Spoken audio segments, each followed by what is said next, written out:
Assalamualaikum warahmatullahi wabarakatuh.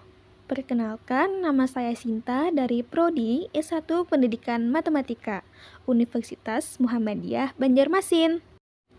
Di sini saya akan menjelaskan materi tentang 4 sifat jahiliyah dalam Al-Quran. Yuk, langsung saja kita simak.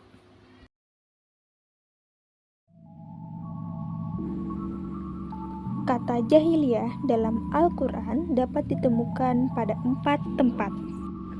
1. Terdapat dalam Quran Surah Ali Imran ayat 154.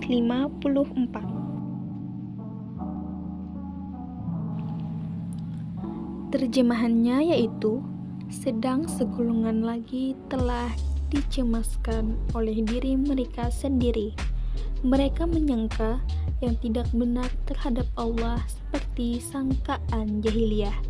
Mereka berkata, apakah ada bagi kita barang sesuatu atau hak campur tangan dalam urusan ini?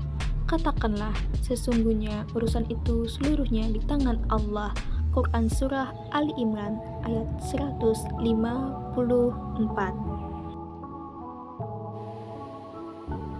Ayat ini bercerita tentang Perang Uhud yang terjadi pada Syawal tahun ketiga Hijriah, ketika pasukan kaum muslimin mulai terdesak karena harus menerima tekanan dari depan dan belakang. Meskipun demikian, Allah berikan ketenangan bagi para sahabat sampai mereka dibuat ngantuk. Namun, berbeda dengan orang munafik yang terlibat dalam pertempuran itu. Mereka sangat cemas, sangat takut, hingga muncul anggapan tidak benar tentang Allah, Rasul-Nya, dan agama Islam. Muncul anggapan di benak mereka, jangan-jangan Allah dusta, jangan-jangan yang dijanjikan Muhammad itu palsu. Mana katanya ada pertolongan Allah, bisa jadi agama Islam akan habis dan seterusnya. Dalam tafsir Al-Quran Al-Azim, Ibnu Katsir rahimahullah menukilkan perkataan Abdullah bin Mas'ud, ngantuk atau dibuat tertidur ketika perang itu dari Allah, sedangkan ngantuk ketika sholat itu dari setan. Ayat ini juga turun berkaitan dengan prasangka sebagian kaum muslimin pasca kekalahan perang Uhud. Berburuk sangka kepada Allah adalah sifat jahiliyah. Jadi teman-teman, jangan berburuk sangka ya.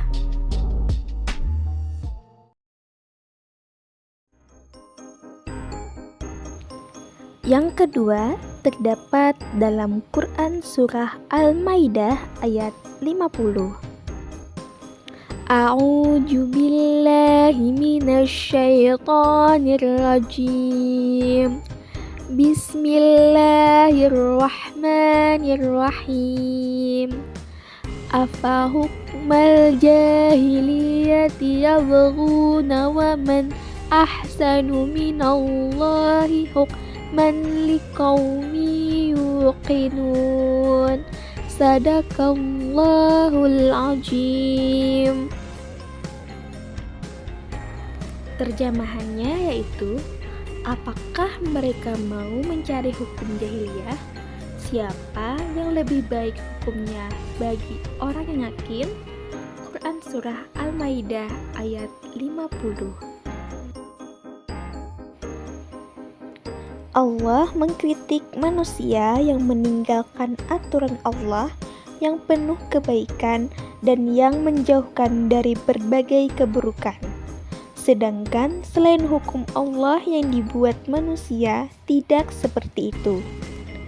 Sebagaimana orang jahiliyah menjadikan orang-orang sesat dan bodoh untuk diambil pendapatnya.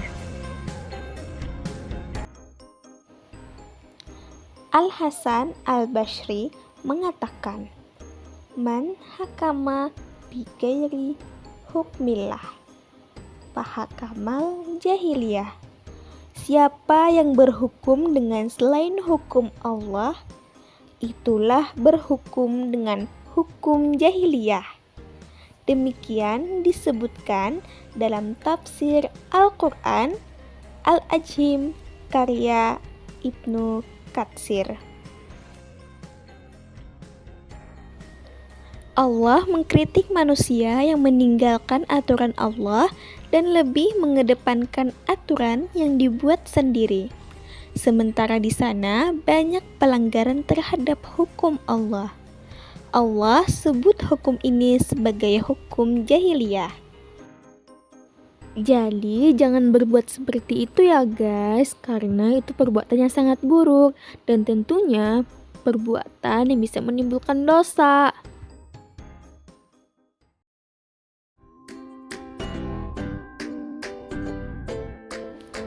Yang ketiga terdapat dalam Quran Surah Al-Ahzab ayat 33. A'udzubillahi minasyaitonirrajim. Bismillahirrahmanirrahim. Waqarna fi buyutikunna wala tabarrajna tabarrujal jahiliyatil ula wa aqimunas shalah. Sadaqallahul azim. Terjemahannya yaitu, hendaklah kamu tetap di rumahmu dan janganlah kamu berhias dan bertingkah laku seperti orang-orang jahiliyah yang dahulu, dan tegakkanlah sholat. Quran Surah Al-Ahzab ayat 33.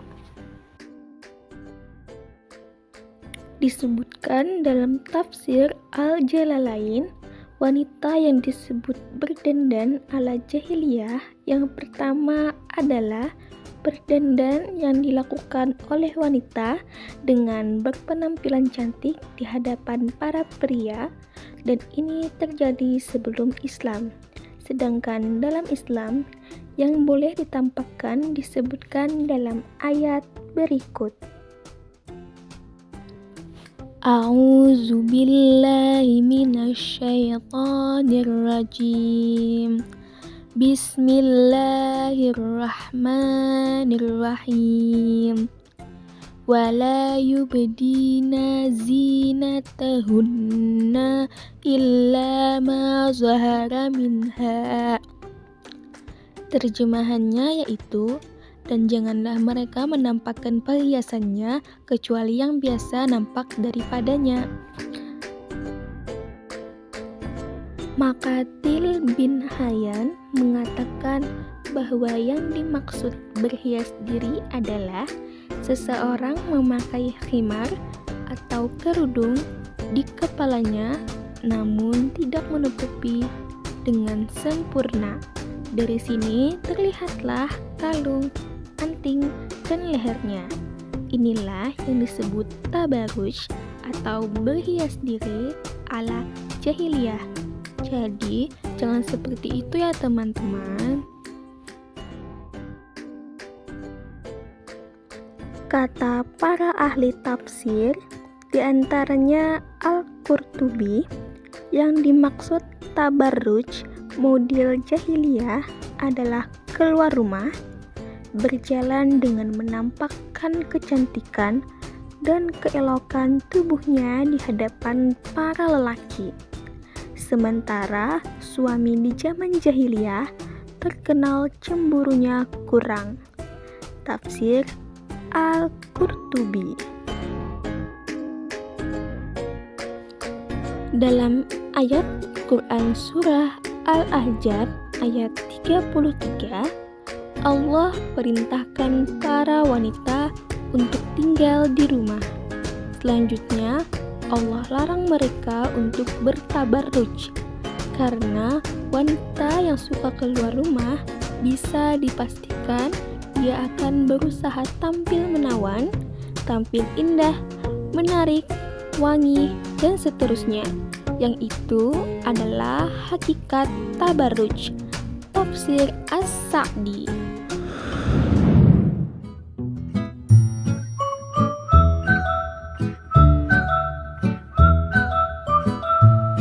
Yang keempat atau yang terakhir terdapat dalam Quran surah Al-Fat ayat 26. A'udzu billahi minasyaitonir rajim.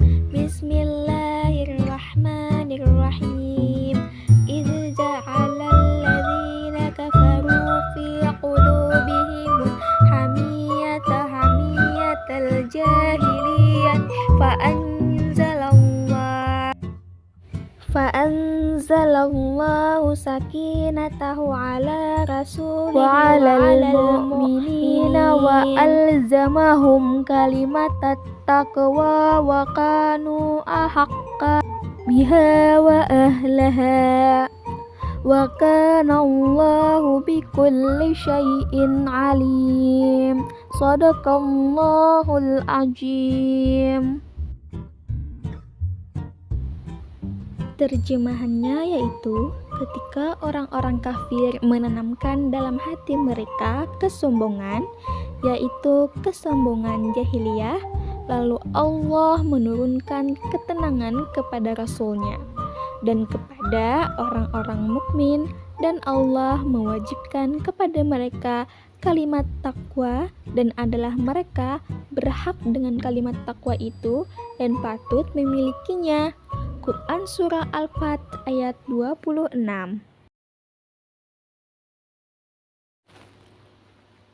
Surah Al-Fat berbicara tentang perjanjian Hudaybiyah, yang itu sebenarnya merupakan awal kemenangan kaum muslimin.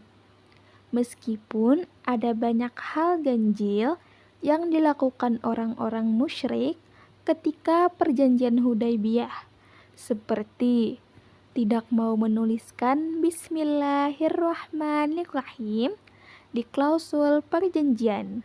Mereka juga menolak kalimat Muhammad Rasulullah, padahal itu semua adalah sebuah kebenaran.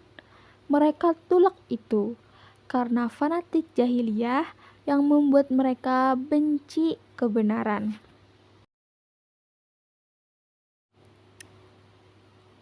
Karena itu, makna hamiyah al-jahiliyah, fanatisme jahiliyah, menyebabkan mereka bersikap sombong dan menolak setiap kebenaran yang bertentangan dengan prinsip suku dan golongannya.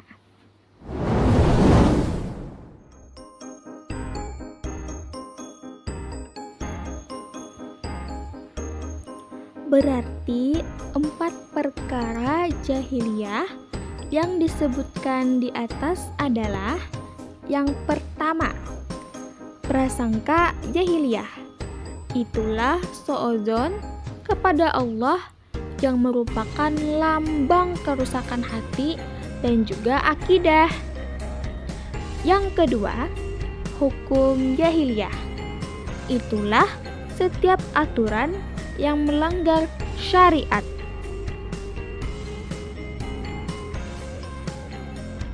Yang ketiga, tabarruj jahiliyah.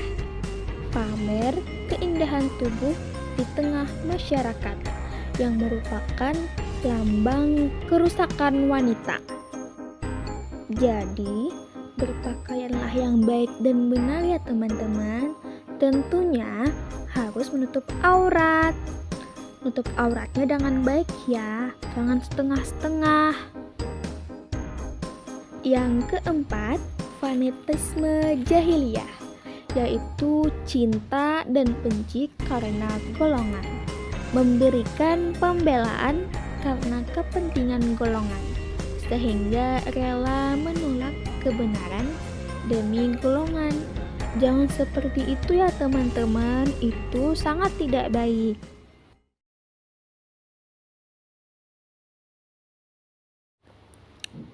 Nah teman-teman, untuk materi selanjutnya kita akan membahas tentang orang jahiliyah tidak punya pemimpin.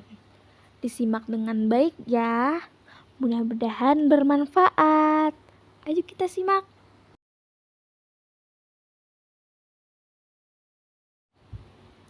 Dari Ibnu Umar radhiyallahu anhuma, ia berkata bahwa ia mendengar Rasulullah Shallallahu alaihi wasallam bersabda,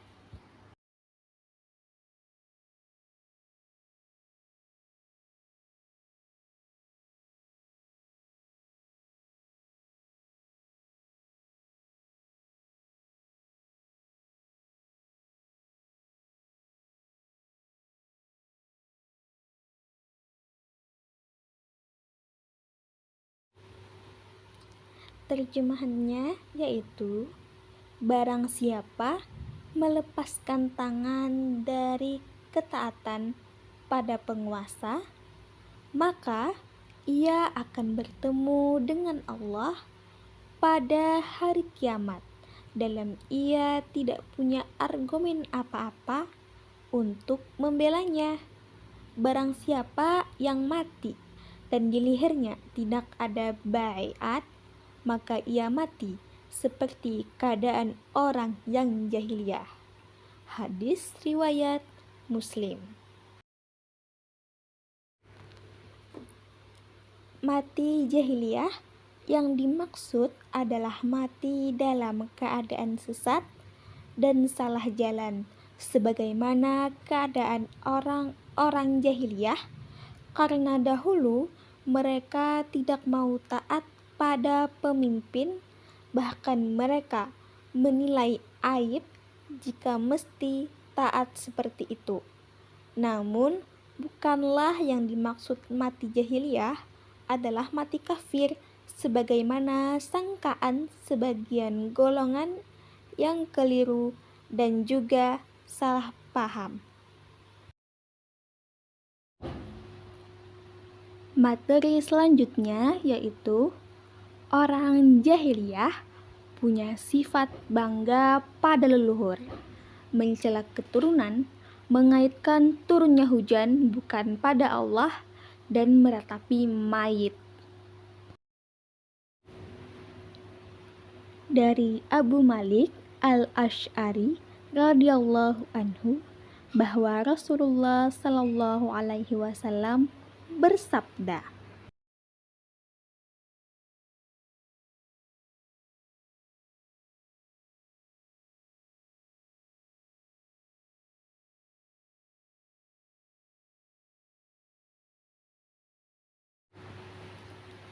terjemahannya yaitu 4 hal yang terdapat pada umatku yang termasuk perbuatan jahiliyah yang susah untuk ditinggalkan. Pertama, membangga-banggakan kebesaran leluhur. Kedua, mencela keturunan. Ketiga, mengaitkan turunnya hujan kepada bintang tertentu. Dan 4, beratapi mayit atau niyahah. Lalu beliau bersabda, orang yang melakukan niyahah bila mati sebelum ia bertaubat, maka ia akan dibangkitkan pada hari kiamat, dan ia dikenakan pakaian yang berlumuran dengan cairan tembaga, serta mantel yang bercampur dengan penyakit gatal. Hadis riwayat Muslim. Yang terakhir, saya akan menjelaskan materi tentang siapa yang disebut orang jahiliyah. Coba perhatikan pernyataan Syekhul Islam Ibnu Taimiyah berikut. Seseorang itu tumbuh dari agama bapak atau agama tuannya atau agama masyarakat yang ada di negerinya. Sebagaimana seorang bocah itu tumbuh dari agama kedua orang tuanya atau orang yang merawatnya atau dari masyarakat sekitarnya. Ketika anak tersebut balik atau dewasa, maka barulah ia dikenai kewajiban untuk mentaati Allah dan Rasul-Nya. Janganlah seperti yang mengatakan,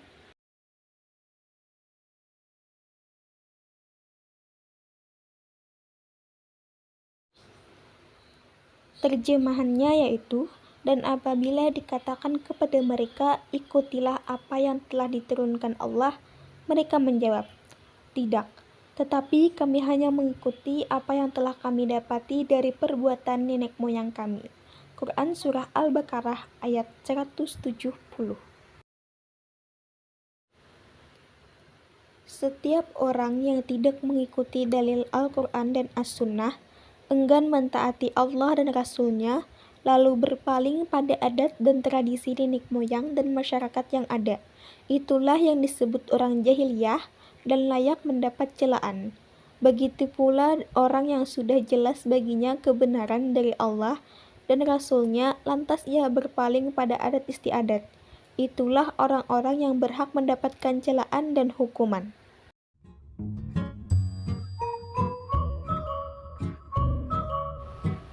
Sekian penjelasan materi dari saya. Semoga membawa manfaat. Wassalamualaikum warahmatullahi wabarakatuh.